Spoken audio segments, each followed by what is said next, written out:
कितने लोग जानते हैं कि परमेश्वर ने हमारे चारों तरफ एक बाड़ा बांध रखा है। क्या हम सब इस बात से वाकिफ़ हैं? क्या हम विश्वास करते हैं कि यीशु मसीह ने अपने लहू का बाड़ा हमारे चारों तरफ बांध रखा है? जब तक हम ना चाहें तब तक वो बाड़ा नहीं टूट सकता। हम अपनी ही गलतियों से उस बाड़े से बाहर आ जाते हैं या फिर विश्वास कम हो जाने की दशा में शैतान उस बाड़े में घुस जाता है। तो जब तक परमेश्वर अनुमति न दे, दुष्ट हमारे बाड़े में घुसकर हमें हानि नहीं पहुंचा सकता। इस बात को हम कभी ना भूलें, चाहे हमारे हालात या सिचुएशन कुछ भी हो जाए। हम जानते हैं कि प्रतिदिन हमें इस शरीर में रहते हुए युद्ध लड़ना है, एक आत्मिक युद्ध, और हम में से लगभग सभी लोग इस युद्ध को लड़ते हैं। हम ऐसा नहीं कह सकते कि मैं बिल्कुल फ्री हूँ, मैं विश्वास में मजबूत हूँ, मैं एकदम स्थिर और खड़ा हूँ और मैं कभी भी नहीं गिर सकता, मुझे पता है इसीलिए मुझे युद्ध लड़ने की ज़रूरत नहीं है। तो फिर हम गलत हैं। कहीं ना कहीं ये हमारा भ्रम गलत साबित हो सकता है, क्योंकि पौलुस भी इस बारे में बहुत अच्छे से बोलता है कि अगर कोई स्थिर है तो सावधान रहे कि कहीं वो गिर न जाए। तो हमें इस बात से बिल्कुल अच्छे से वाकिफ होना है कि बहुत बार इस दशा में या हमारा विश्वास कम हो जाने के कारण या फिर हमारी गलती के कारण हम उस बाड़े से बाहर आ जाते हैं और शैतान फिर हम पर हमला करता है। लेकिन जब तक परमेश्वर ने बाड़ा बंधा हुआ है, जब तक हम उस बाड़े में स्थिर हैं, हमारा कोई कुछ नहीं बिगाड़ सकता। आत्मिक कोई भी अंधकार की ताकतें, शक्तियां हम पर प्रबल नहीं हो सकती। देखिए, मैं आपको कुछ वचन बताता हूँ। आप फुर्सत में अपने घरों में बैठकर वो वचन को पढ़ेंगे तो परमेश्वर आपसे बात करेगा और जरूर आप उत्साहित होंगे। जैसे मैं आपको बताना चाहता हूँ, निर्गमन 19 अध्याय उसका हम पढ़ते हैं। उसमें इस तरह से लिखा है कि परमेश्वर ने इजरायलियों के लिए मूसा को आज्ञा दी। निर्गमन 19 अध्याय 12 और 13 अगर आप पढ़ेंगे खासकर, तो उसमें इस तरह से लिखा है कि इजरायलियों को आज्ञा दी गई कि जब परमेश्वर पर्वत पर उतर रहा है उससे पहले आप पवित्र हो जाओ और पर्वत के चारों तरफ एक ऐसा बाड़ा हो जाए जिससे कोई अंदर ना आ सके।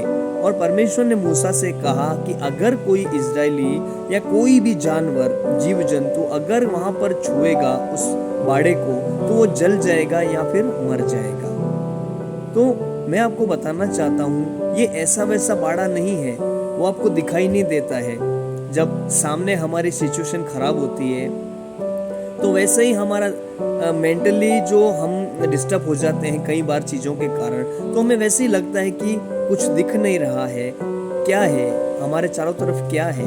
पर मैं आपको बताना चाहता हूँ कि जैसे हवा नहीं दिखती है, आप नहीं कह सकते हवा नहीं है, हवा चलती है पर दिखती नहीं है, वैसे ही विश्वास करने वाले के लिए एक बाड़ा है और वो बाड़ा हमेशा हमारी रक्षा करता है, उसको कोई तोड़ नहीं सकता।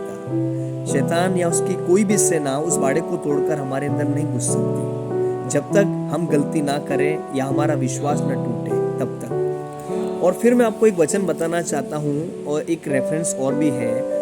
दूसरा राजाओं 6 उसका 15, 16 और 17 अगर आप पढ़ेंगे ना तो उसमें भी इस तरह से है कि जो एलिशा के समय में अराम की सेना नगर को घेर लेती है। मैं आपको शॉर्टकट में बता रहा हूँ, आप वहाँ पे पढ़ सकते हैं। तब उसका जो एलिशा का दास था वो घबरा जाता है, तो एलिशा कहता है कि जो हमारी ओर है वो उनसे बड़ा है जो बाहर है। तो उस एलिशा बताना चाह रहा था कि जो परमेश्वर का बाड़ा है हमारे चारों तरफ बहुत मजबूत है, उसके सामने कोई भी टिक नहीं सकता।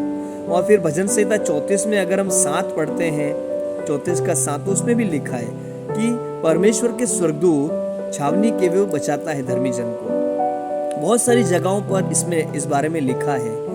तो हम इस हर सिचुएशन में, हर हमारी परिस्थिति में ये याद रखें कि एक बाड़ा ऐसा बंधा हुआ है यीशु मसीह के लहू का, जिसे कोई तोड़ नहीं सकता।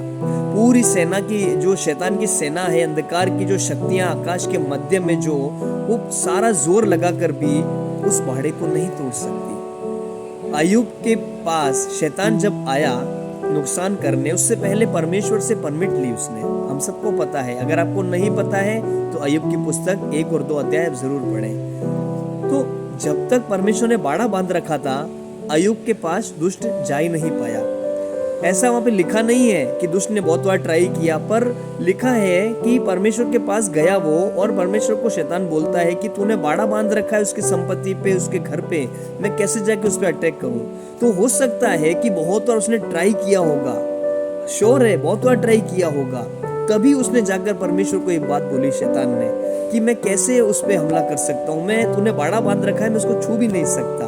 तो बहुत बार उसने पहले ट्राई किया होगा और बहुत बार उसको हार मिली होगी, वो नहीं तोड़ पाया, इसीलिए जाकर उसने परमेश्वर से परमिट मांगी। तो हम निराश ना हो, क्योंकि हमारे चारों तरफ जो बाड़ा है ना वो इतना मजबूत है। बस आप विश्वास में स्थिर रहें और परमेश्वर के साथ जुड़े रहें हर हाल में। जो मैंने वचन आपको बताए हैं ना, 3-4 रेफरेंस, आप उन रेफरेंस को पढ़ें, बार बार क्लेम करें और बार बार पढ़ें। मैं विश्वास के साथ कहता हूं कि आप बहुत उत्साहित हो जाएंगे और आप परमेश्वर के और करीब आ जाएंगे। आपका बाड़ा और मजबूत हो जाएगा। मजबूत तो है, लेकिन आपका विश्वास मजबूत हो जाएगा, तो उसके कारण आपका बाड़ा भी मजबूत हो जाएगा।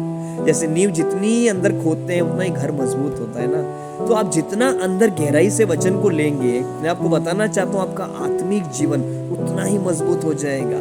फिर आपको कुछ निराशा लगेगी ही नहीं। अगर निराशा आएगी भी ना तो आपके सामने टिक नहीं पाएगी, क्योंकि आपका विश्वास देखकर निराशा को भागना पड़ेगा। वो 1 मिनट भी आपके जीवन में रह नहीं पाएगी। बड़ी मुश्किल से थोड़ा समय रहेगी निराशा, लेकिन आपका विश्वास जो कार्यकारी होता है ना, विश्वास करने से उस मजबूत नींव को देखकर आंधी तूफान चाहे कितना भी टकराए मजबूत घर से, वो नहीं टूटता है। तो यीशु मसीह हमारी चट्टान है, इस बात को नहीं भूलें।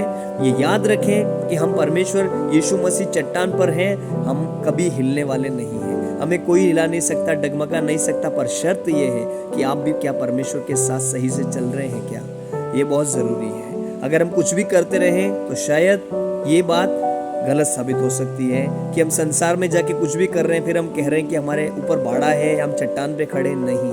उसके लिए आपको परमेश्वर के साथ एक पवित्र जीवन जीने की जरूरत है, प्रार्थना अधिक से अधिक करने की जरूरत है, वचन पढ़ने की जरूरत है। तब परमेश्वर आपको अपने वचन के द्वारा उत्साहित करेगा, सामर्थ्य देगा और स्थिर और बलवंत भी करेगा। परमेश्वर आप इस वचन के द्वारा आप सबको आशीष दें। हमारा YouTube channel voice of God है, हमारा फेसबुक पेज है वॉइस ऑफ गॉड है, प्लीज आप उस पर सब्सक्राइब करें और वचन को ज्यादा से ज्यादा शेयर करें ताकि लोग उत्साहित हो। God bless you all.